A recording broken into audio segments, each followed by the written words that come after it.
आज संसद में पेश होगा एंटी पेपर लीक बिल। गड़बड़ी करने वालों पर 10 साल की सजा का प्रावधान। जितेंद्र सिंह लोकसभा में पेश करेंगे बिल।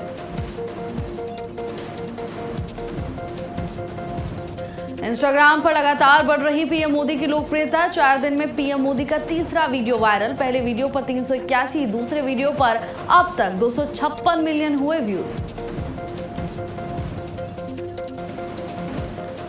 बांकीपुर विधानसभा उपचुनाव को लेकर बीजेपी तैयार। उपचुनाव को लेकर आज बीजेपी राष्ट्रीय अध्यक्ष नितिन नवीन करेंगे चुनावी रैली। जनता को साधने की होगी कोशिश। सीजेपी के विरोध प्रदर्शन मामले में सुप्रीम कोर्ट में सुनवाई। पुलिस के लाठीचार्ज को लेकर सुनवाई करेगा कोर्ट। 20 जुलाई के प्रदर्शन में पुलिस पर बर्बरता का आरोप। चढ़ावा चोरी केस मामला आज सुप्रीम कोर्ट में फिर होगी सुनवाई। एसआईटी के पुनर्गठन पर यूपी सरकार साफ करेगी रुख।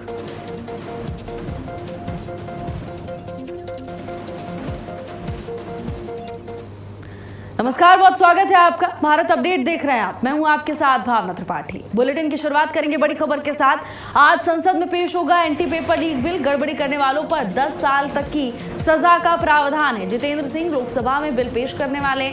पुराने बिल में बड़े बदलाव के बाद बिल पेश किया जाएगा, यानी नियमों को अब और सख्त किया जा रहा है और कड़े कानून बनाने की बात सरकार की ओर से की गई थी और इसीलिए आज संसद में एंटी पेपर लीक बिल पेश होने वाला है। संसद में पेश होगा एंटी पेपर लीक बिल। गड़बड़ी करने वालों पर 10 साल तक की सजा का प्रावधान इस बिल में रखा गया है। जितेंद्र सिंह लोकसभा में ये बिल पेश करने वाले हैं। आज संसद में बिल पेश होगा और इसके बाद संसद की कार्यवाही पर हमारी नजरें टिकी हुई हैं। गड़बड़ी करने वालों पर 10 साल तक की सजा का प्रावधान है। बता दें कि लोकसभा में जितेंद्र सिंह ये बिल पेश करेंगे और इसके बाद इस बिल पर चर्चा होगी। किसके क्या मत होते हैं देखने वाली बात होगी। पेपर लीक पर पहले और अब क्या कुछ बदलाव किए गए हैं, नए नियम क्या कहते हैं, नया प्रस्ताव क्या कहता है, वो आपको बता रहे हैं।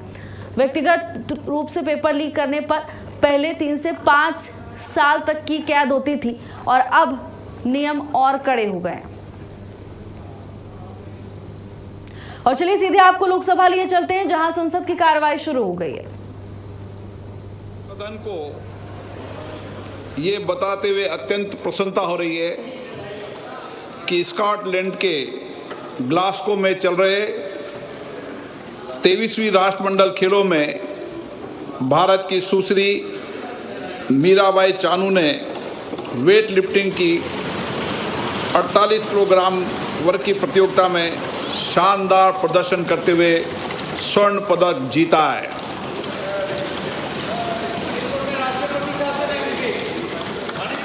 इस प्रतियोगिता में श्री ऋषिकांत सिंह चनम्बम तथा श्री राजा मुथु पांडी ने उत्कृष्ट प्रदर्शन करते हुए रजत पदक जीता है। राष्ट्रमंडल खेलों में भारत के पैरा पावर लिफ्टर श्री झंडू कुमार ने कांस्य पदक जीतकर बड़ी उपलब्धि हासिल की है।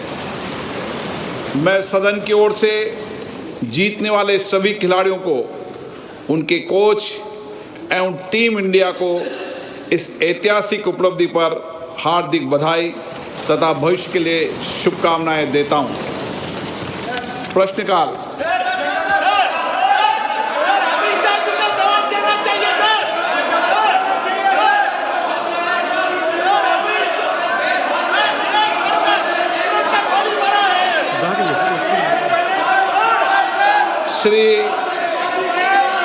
मैं सदन में व्यवस्था दे चुका हूं कि प्रश्नकाल के अंदर कोई भी मुद्दे और विषय को नहीं उठाया जाएगा।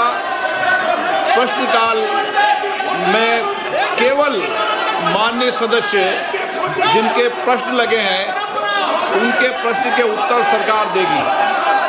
ये एक जवाबदेही व्यवस्था का प्रश्न है और प्रश्नकाल में सरकार की जवाबदेही होती है और महत्वपूर्ण विषय, कठिनाई, चुनौतियों पर, वैश्विक मुद्दों पर भी और देश के मुद्दों पर भी प्रश्नकाल में जवाब दिया जाता है। मेरा आपसे आग्रह है प्रश्नकाल चलाने में सहयोग पैदा करें।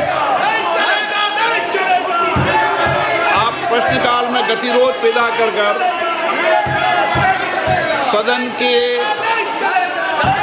अंदर ये अच्छा प्रयास नहीं है।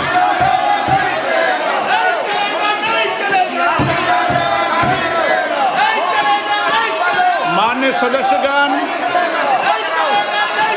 मैं फिर माननीय सदस्य से आग्रह करता हूं, ये सदन है जो दुनिया का सबसे बड़ा लोकतंत्र है। इसकी मर्यादाएं और इसकी सारी व्यवस्थाओं की जिम्मेदारी सभी माननीय सदस्यों की है। मैं कुछ दिनों से माननीय सदस्यों के व्यवहार आचरण को देख रहा हूं। ये सदन की मर्यादाओं के आचरण के अनुरूप नहीं है, ये उचित नहीं है। मैं फिर आपसे आग्रह कर रहा हूं, ऐसे माननीय सदस्यों के खिलाफ मुझे कार्रवाई करनी पड़ेगी जो सदन की मर्यादाओं परंपराओं को समाप्त करने का प्रयास कर रहे हैं। आप जाइए अपने अपने सदन बैठिए। ये सदन है, सदन की मर्यादा बनाने रखना आपकी जिम्मेदारी है। इसकी प्रतिष्ठा बनाए रखने की जिम्मेदारी आपकी है। आप संवाद करो, चर्चा करो, महत्वपूर्ण मुद्दों पर बात करो, लेकिन तख्तियां लेकर आना ये उचित नहीं है। आप प्रश्नकाल में गतिरोध पैदा करना चाहते हैं, आपके प्रश्न हैं, महिला सांसद के प्रश्न हैं। सदन की कार्रवाई आज 12 बजे तक के लिए स्थगित की जाती है। चलिए सीधे आपको राज्यसभा लिए चलते हैं, सदन की कार्रवाई जारी है। जी please Sir, I have given a notice under Rule 267 of the Rules of Procedure. Garge ji, it is already, I have given the ruling. That ruling has not been designed by me, that has been designed by our predecessor, Krishnakant ji, under the membership of Manmohan Singh ji, Pranab Mukherjee, Vajpayee ji, and so many leading personalities. Again and again we are raising this. See, I have to go by the rules or I have to break the rules, you tell me. In this house only, Honorable Deputy Chairman, he told in some important occasions, Rarest of the rarest occasion, then only it is possible. This is a rarest subject. The rarest of the rarest should be consensus of the whole house. It is not there what I can do. It is never happened in the history of India that the boys were beaten and they were dragged. The palace House is getting again to make arrangements and Amit Shah is responsible.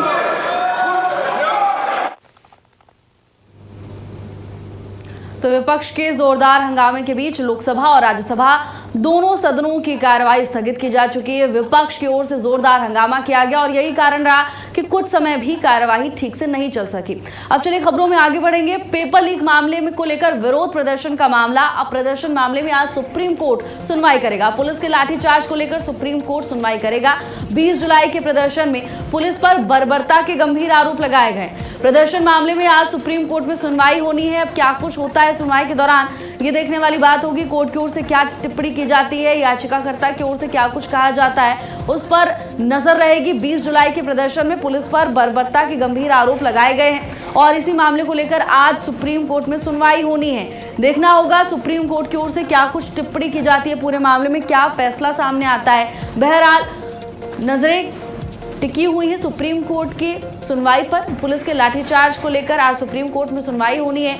बता दें कि 20 जुलाई के प्रदर्शन में police पर बर्बरता के गंभीर आरोप लगे थे। अब ये मामला सुप्रीम कोर्ट पहुंच चुका है और आज सुप्रीम कोर्ट में इसको लेकर सुनवाई भी होनी है। पेपर लीक मामले में विरोध प्रदर्शन का मामला सीधे अब सुप्रीम कोर्ट पहुंचा है, जहां पुलिस पर बर्बरता के आरोप लगाए गए हैं। 20 जुलाई जब संसद भवन की तरफ स्टूडेंट्स ने मार्च किया, उस दौरान तमाम ऐसी तस्वीरें सामने आई जिसके बाद आरोप लग रहे हैं कि पुलिस ने छात्रों के साथ, स्टूडेंट्स के साथ बर्बरता की। हालांकि अब ये मामला सुप्रीम कोर्ट में पहुंच चुका है और आज ही इस मामले में सुनवाई होनी है। पुलिस के लाठीचार्ज को लेकर आज सुप्रीम कोर्ट में सुनवाई होने वाली है। 20 जुलाई के प्रदर्शन में पुलिस पर बर्बरता के आरोप लगे थे और इसी को लेकर आज सुप्रीम कोर्ट में सुनवाई होगी।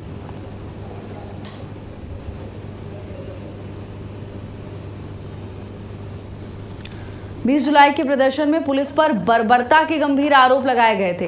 पेपर लीक मामले में विरोध प्रदर्शन के दौरान पुलिस पर लाठीचार्ज और छात्रों के साथ बर्बरता का आरोप लगाया गया था। हालांकि अब ये पूरा मामला सुप्रीम कोर्ट के दरवाजे तक पहुंच गया है। आज सुप्रीम कोर्ट की ओर से मामले में सुनवाई होनी है। देखना होगा क्या कुछ कहा जाता है सुप्रीम कोर्ट की ओर से, याचिकाकर्ता और तमाम पक्षों की क्या कुछ दलीलें होती हैं, ये देखने वाली बात होगी। लेकिन बहरहाल अब ये मामला सुप्रीम कोर्ट में जा चुका है। ऐसे में इतना तो तय है कि मामले में एक निर्णायक मोड़ जरूर आएगा, क्योंकि बीते कई दिनों से पुलिस पर इस तरह के आरोप लगाए जा रहे हैं विपक्षी पार्टियों की तरफ से, कुछ स्टूडेंट्स की तरफ से, कि लाठीचार्ज उन पर किया गया है और इतना ही नहीं, प्रदर्शन के दौरान उनके साथ बर्बरता की गई है। अब इन तमाम आरोपों का आगे क्या होने वाला है, इसमें कितने तथ्य हैं, कितना सच है, कितना झूठ है, यह फैसला सुप्रीम कोर्ट की ओर से किया जाएगा।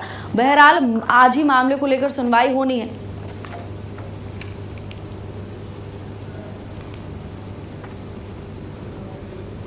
और वहीं चढ़ावा चोरी मामले से जुड़ी बड़ी खबर सामने आ रही है। आज सुप्रीम कोर्ट में फिर से सुनवाई होने वाली है। एसआईटी के पुनर्गठन पर यूपी सरकार रुख साफ करेगी। देखिए, सुप्रीम कोर्ट की ओर से निर्देश दिए गए थे कि एसआईटी का पुनर्गठन हो और आज सुप्रीम कोर्ट में फिर से सुनवाई होनी है इस पूरे मामले को लेकर।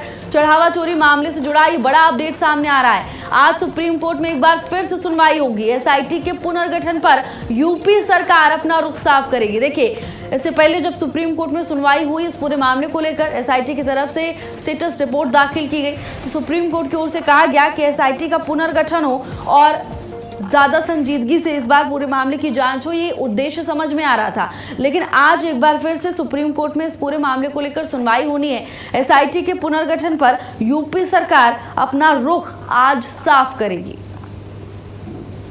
अब देखना होगा उत्तर प्रदेश सरकार की ओर से क्या कुछ बातें सुप्रीम कोर्ट में सुनवाई के दौरान रखी जाती हैं। लेकिन ये मामला अब धीरे धीरे और तूल पकड़ता जा रहा है। सुप्रीम कोर्ट ने निर्देश दिए थे पुनर्गठन के, एसआईटी की टीम दोबारा गठित हो, इसको लेकर निर्देश सुप्रीम कोर्ट की ओर से पुरानी सुनवाई में, यानी इससे ठीक पहले जो सुनवाई हुई थी उस दौरान सुप्रीम कोर्ट ने साफ तौर पर कहा था कि एसआईटी का पुनर्गठन किया जाए। और अब आज इस मामले को लेकर एक बार फिर से सुनवाई होने वाली है। इंस्टाग्राम पर प्रधानमंत्री नरेंद्र मोदी की लोकप्रियता लगातार बढ़ती जा रही है। पीएम मोदी का इंस्टाग्राम पर नया रिकॉर्ड बना है। पीएम मोदी के 10 करोड़ 40 लाख फॉलोवर्स हो गए। इंस्टाग्राम पर एक ही हफ्ते में 28 लाख लोग जुड़े।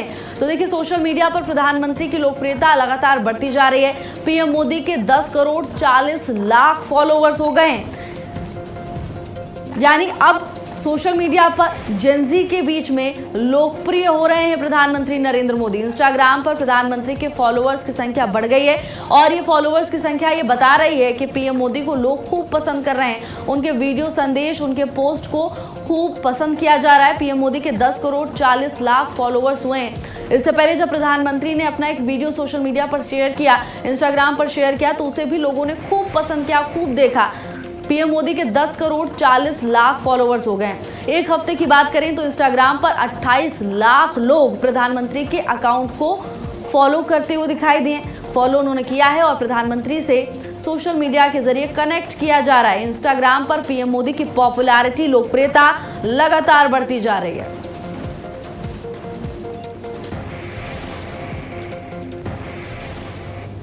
और वहीं पेपर लीक के खिलाफ हाई पावर टास्क फोर्स का गठन किया गया है। टास्क फोर्स को लेकर उत्तर प्रदेश के मुख्यमंत्री योगी आदित्यनाथ का पोस्ट सामने आया। मुख्यमंत्री ने प्रधानमंत्री नरेंद्र मोदी का आभार व्यक्त किया है। सीएम ने कहा कि युवाओं के भविष्य को नई दिशा मिलेगी। तो देखिए, पेपर लीक को लेकर जहां एक तरफ विपक्ष लगातार सवाल उठा रहा है, वहीं दूसरी तरफ सरकार की ओर से कई बड़े कदम उठाए जा रहे हैं। टास्क फोर्स का गठन किया जा चुका है जिससे पेपर लीक जैसे मामले दोबारा सामने न आए और व्यवस्थाएं दुरुस्त हों। इसी को लेकर उत्तर प्रदेश के मुख्यमंत्री योगी आदित्यनाथ ने सोशल मीडिया पर पोस्ट कर आभार व्यक्त किया प्रधानमंत्री नरेंद्र मोदी का। उन्होंने कहा कि युवाओं के भविष्य को इससे नई दिशा मिलेगी। पेपर लीक के खिलाफ हाई पावर टास्क फोर्स का गठन किया गया है, जिसके बाद उत्तर प्रदेश के मुख्यमंत्री योगी आदित्यनाथ ने सोशल मीडिया के जरिए प्रधानमंत्री का आभार व्यक्त किया।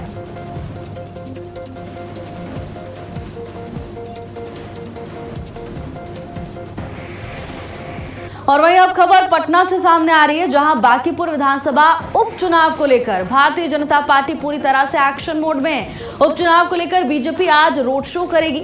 बीजेपी के राष्ट्रीय अध्यक्ष नितिन नवीन चुनावी रैली करेंगे। जनता को साधने की कोशिश होने वाली है। तो देखिए, उपचुनाव को लेकर भारतीय जनता पार्टी पूरी तरह से अलर्ट मोड पर है और इसी को लेकर कमर कस ली है बीजेपी ने। आज रोड शो होने वाला है। रोड शो को लेकर तमाम तैयारियां पूरी हो चुकी हैं और इस भव्य रोड शो के दौरान बीजेपी के राष्ट्रीय अध्यक्ष नितिन नवीन जनता को साधने की पूरी कोशिश करेंगे। पार्टी की नीतियों को जनता तक पहुंचाएंगे। पार्टी का क्या विजन है, ये भी बीजेपी के राष्ट्रीय अध्यक्ष आज जनता के सामने रखने वाले हैं। नितिन नवीन चुनावी रैली करेंगे और इस दौरान जनता के समक्ष पार्टी की नीतियों को, पार्टी के विजन को पेश करेंगे।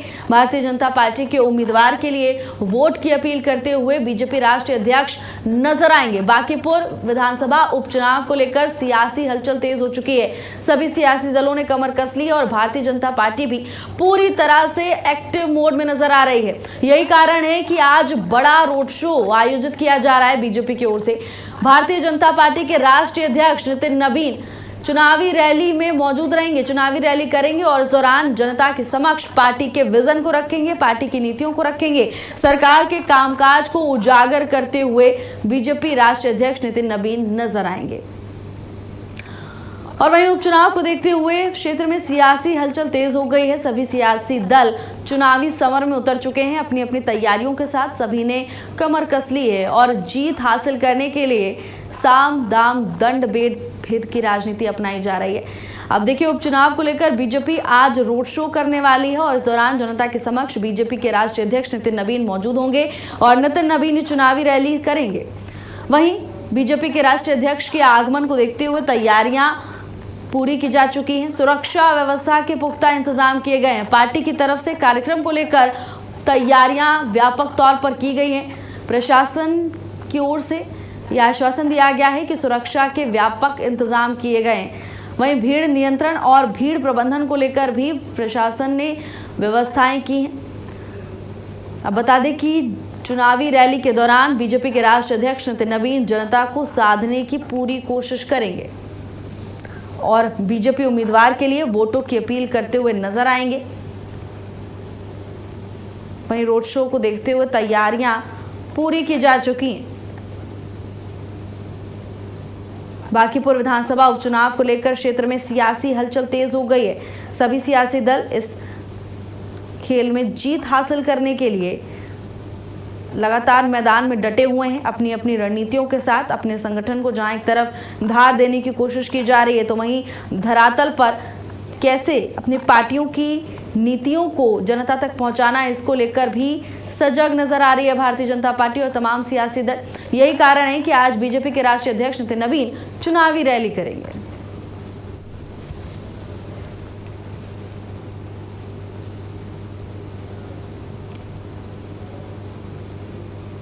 और वहीं गाजियाबाद पुलिस को बड़ी कामयाबी मिली है। युवती की हत्या मामले में बड़ा खुलासा पुलिस की ओर से किया गया है। मामले में एक आरोपी को पुलिस ने गिरफ्तार कर लिया है। युवती के सगे भाई ने ही हत्या की वारदात को अंजाम दिया था। गाजियाबाद से ये हैरान कर देने वाली खबर सामने आ रही है। रिश्तों को शर्मसार करने वाली खबर गाजियाबाद से, जहां सगे भाई ने ही अपनी बहन की हत्या की थी। युवती की हत्या मामले में पुलिस ने बड़ा खुलासा किया है। बताया जा रहा है कि युवती का कातिल उसका सगा भाई ही निकला। पुलिस की जांच में ये बड़ा खुलासा हुआ, जिसके बाद पूरे क्षेत्र में सनसनी मच गई। देखिए, गाजियाबाद पुलिस को बड़ी सफलता मिली है। हत्या की गुत्थी को पुलिस ने सुलझा लिया है। बताया जा रहा है कि जांच के दौरान ये खुलासा हुआ है कि युवती के सगे भाई ने ही उसकी हत्या की है। जब से ये खुलासा हुआ है, पूरे क्षेत्र में सनसनी मची हुई है। अब प्रशासन आरोपी से पूछताछ कर पूरे मामले की गहनता से जांच पड़ताल में जुटा हुआ है, लेकिन ये बड़ा खुलासा पुलिस की जांच में हुआ है। हत्याकांड का पर्दाफाश पुलिस की ओर से किया गया। बता दें कि युवती का शव बरामद हुआ था। शिकायत मिलने के बाद प्रशासन की ओर से बड़ी कार्रवाई की गई। इसके अनावरण के लिए वेव सिटी की टीम, स्वाट टीम और सर्विलांस टीम को लगाया गया था। आज इसका सफल अनावरण किया गया है और इसमें जो हत्यारोपी है वो मृतिका का सगा भाई है। उसकी गिरफ्तारी पुलिस के द्वारा की गई है। इसका नाम दीपक है। ये मूलतः सिद्धार्थनगर के रहने वाले हैं और दीपक को ये बात की जानकारी पता चली थी कि इसकी जो बहन है वो किसी अन्य लड़के के साथ प्रेम संबंध में थी, जिसका दीपक के द्वारा लगातार विरोध किया जा रहा था। और जब ये उनकी बहन इस बात के लिए नहीं मानी तो इसी में आवेश में आकर के ये पूरी घटनाक्रम को कारित किया गया है। खबर मेरठ से सामने आ रही है, जहां नकली दवाई बनाने का फैक्ट्री का भंडाफोड़ हुआ। एवियन कंपनी के नाम से नकली कैप्सूल बनाए जा रहे थे। 400 mg और 10 mg के 6 लाख नकली कैप्सूल बरामद हुए हैं। खाद्य औषधि विभाग ने छापेमारी की। दवा बनाने के लाइसेंस पर नकली दवा बनाने का काम ये जालसाज कर रहे थे। औषधि विभाग ने 4 दवा माफियाओं के खिलाफ FIR दर्ज कराई है।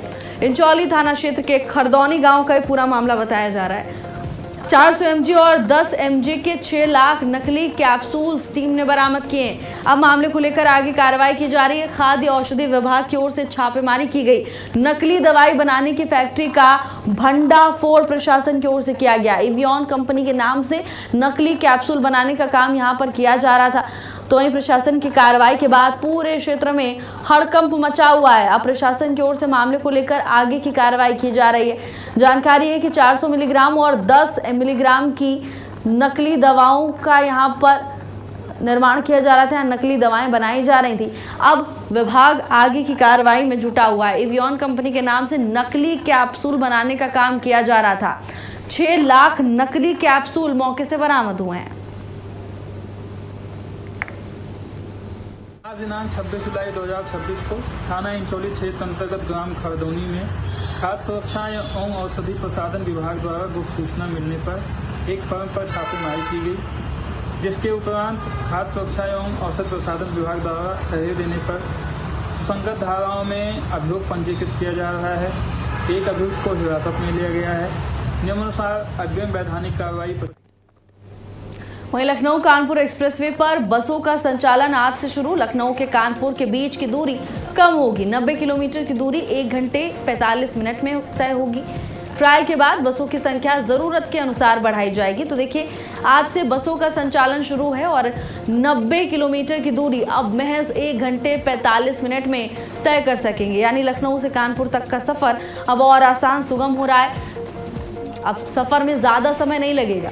सड़कों पर यात्रियों को, राहगीरों को अब ज़्यादा समय नहीं बिताना होगा। 1 घंटे 45 मिनट के अंदर ही लखनऊ से कानपुर पहुंच जाएंगे यात्री। और ये बड़ी सौगात अब से कुछ ही दिन पहले मुख्यमंत्री योगी आदित्यनाथ की ओर से दी गई थी। ट्रायल के बाद बसों की संख्या जरूरत के अनुसार बढ़ाई जाएगी।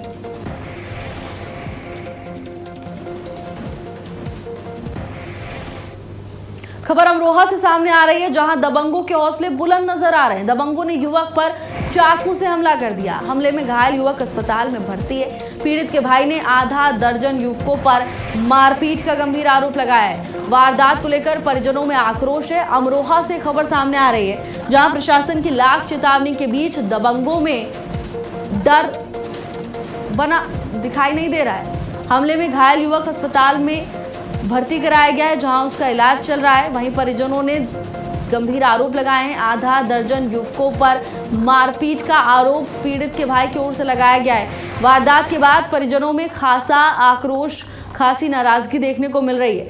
अमरोहा का ये पूरा मामला बताया जा रहा है, जहां दबंगों ने युवक पर हमला किया और इस घटना के सामने आने के बाद पूरे क्षेत्र में दहशत का माहौल है। प्रशासन की कार्यशैली पर लोग सवाल खड़े कर रहे हैं। वारदात को लेकर परिजनों में भी आक्रोश है। पीड़ित के भाई का कहना है कि आधा दर्जन युवकों ने उसके भाई के साथ मारपीट की और इस हमले में गंभीर रूप से ये युवक घायल हो गया, जिसे इलाज के लिए अस्पताल पहुंचाया गया। बहरहाल इलाज जारी है अस्पताल में। वहीं प्रशासन की ओर से मामले को लेकर जांच पड़ताल की जा रही है।